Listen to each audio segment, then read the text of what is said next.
Hello friends, welcome to Bairstow kitchen. இன்றைக்கி நம்ம சேனலில் பார்க்க போகிற ரெசிபி ராஜ்மா மசாலா கிரேவி. வாங்க எப்படி செய்கிறதுன்னு சேனலுக்குள்ளே போய் பார்க்கலாம். 100 கிராம் ராஜ்மா 8 மணி நேரம் ஊற வச்சுருக்கேன். இது போல் ஊறி இருக்கணும்.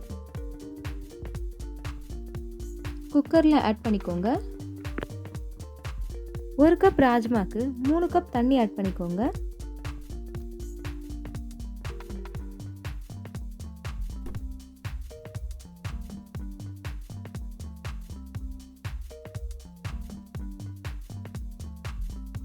கொஞ்சமாக பேக்கிங் சோடா ஆட் பண்ணிக்கோங்க. மூடி போட்டு 8லேருந்து 10 விசில் வச்சுக்கோங்க. 10 விசில் வந்துடுச்சு. ப்ரெஷர் போனதுக்கப்புறம் தான் திறக்கணும். இது போல் முழுசாக இருக்கணும்.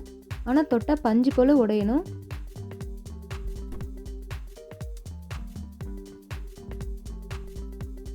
ஒரு கடாயில் 8 டேபிள் ஸ்பூன் எண்ணெய் ஆட் பண்ணிக்கோங்க. ஒரு ஐஸ் கியூப் சைஸ்க்கு பட்டர் ஆட் பண்ணிக்கோங்க.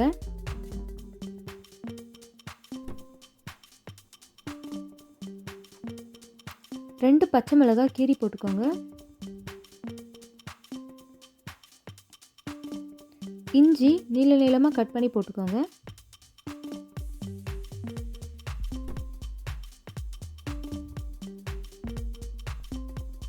பத்து பல்லு பூண்டு பெருசாக கட் பண்ணி ஆட் பண்ணிக்கோங்க.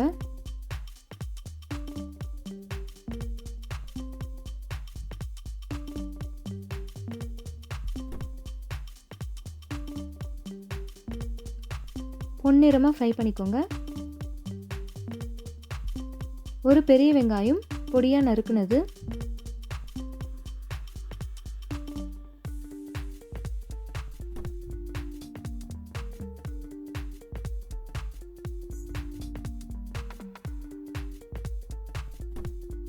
ரெண்டு தக்காளி ஆட் பண்ணி ரொம்ப நேரம் குக் பண்ணக்கூடாது.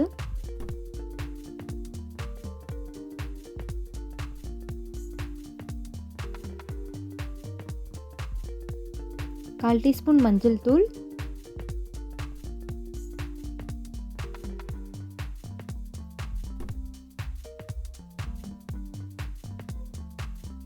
ஒரு டேபிள் ஸ்பூன் மிளகாய் தூள்,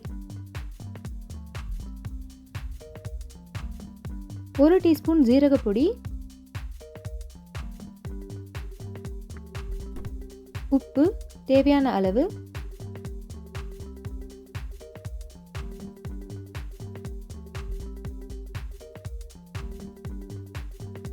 ஒரு டீஸ்பூன் கரம் மசாலா,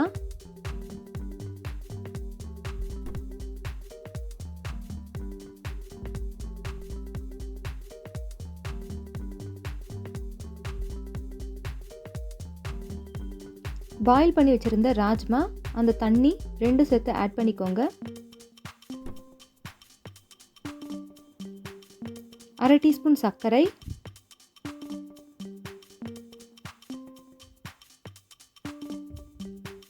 மூணு நிமிஷம் கொதிக்கட்டும்.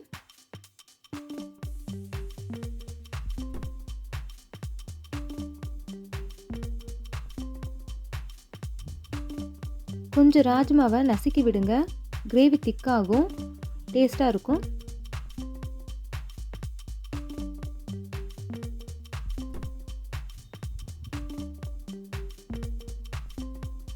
மூடி போட்டு 10 நிமிஷம் குக் பண்ணுங்க. 10 நிமிஷம் குக் ஆகிடுச்சு. கிரேவி திக்காக இருக்குது. ரொம்ப திக்காக செய்ய வேணாம், ஆறுனதுக்கப்புறம் கெட்டியாகிடும். இது போல் இருந்தால் போதும்.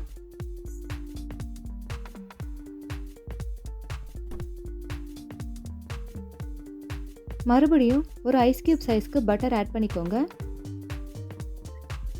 இந்த ராஜ்மா கிரேவி நார்த் இந்தியாவில் ரொம்ப ஃபேமஸ்.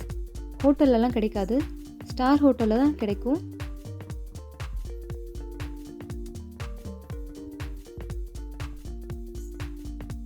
சப்பாத்திக்கு ரொம்ப நல்லா இருக்கும்.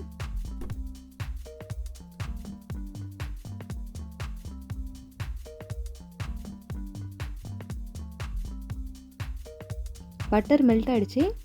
ஃபைனலாக கொத்தமல்லி தழை ஆட் பண்ணிக்கோங்க. ஒரு இன்க்ரீடியன்ட் கூட மிஸ் பண்ணாமல் சேர்த்து சமைக்கணும். அப்போ தான் இந்த ராஜ்மா கிரேவி டேஸ்ட்டாக இருக்கும். அவ்வளோதான், ராஜ்மா மசாலா கிரேவி ரெடி.